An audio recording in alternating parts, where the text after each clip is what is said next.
Hello, wonderful Kids Life Purple and Red Room. This is Erin, and it's so good to see you today. I hope you are having a great time at home with your families. We miss you. We wish we could see you at church, but we know we're being safe. So we'll see you in the future at some point.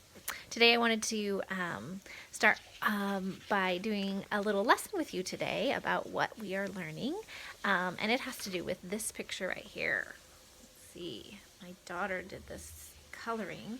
You can see that there's some men and a boat, and they have a net, and then way back in the corner there's another man on the beach over there. It looks like he's kind of maybe talking to the men there. And does anyone have any idea about who that man might be? That is Jesus. And today we're going to hear a story. It's called Fish for Breakfast. Let me show you the picture right here in the Bible. This is called Fish for Breakfast.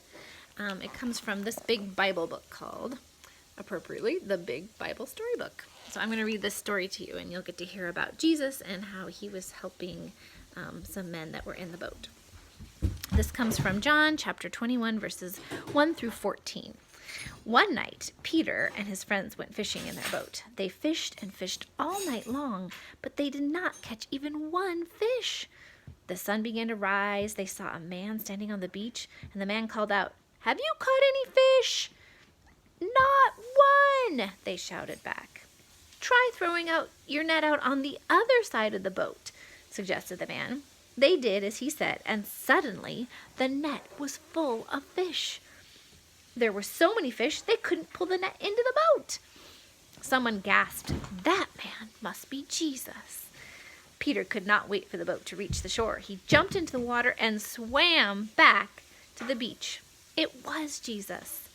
"Bring some fish," said Jesus. "Let's have breakfast together."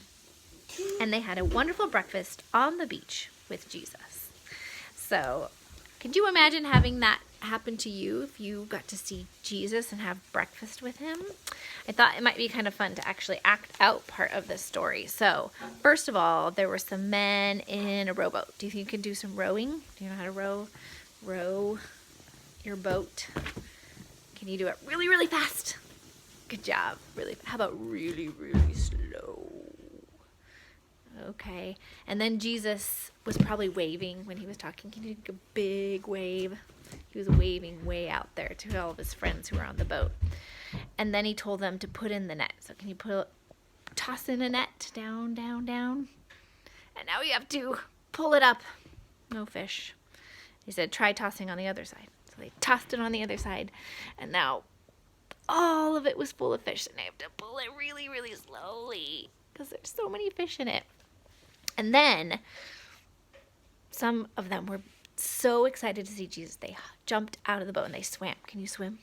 Swim, swim, swim, swim, swim. And then they got to have breakfast together. They had fish for breakfast. I don't have fish very often for breakfast, but they did back then.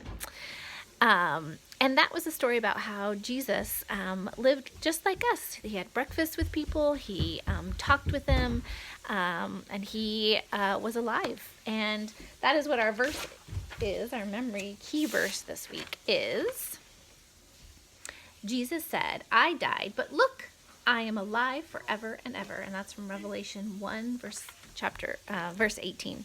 And so that's something that we can celebrate, especially 2 weeks ago we had that chance to celebrate Easter and just that Jesus rose from the dead and died for our sins. So that is our lesson for today. If you get a chance, you can print out this coloring sheet if you want to do the coloring one. There's some other things online that your moms and dads can kind of look at if they're interested. So again, we love you and we miss you, and we'll talk to you soon.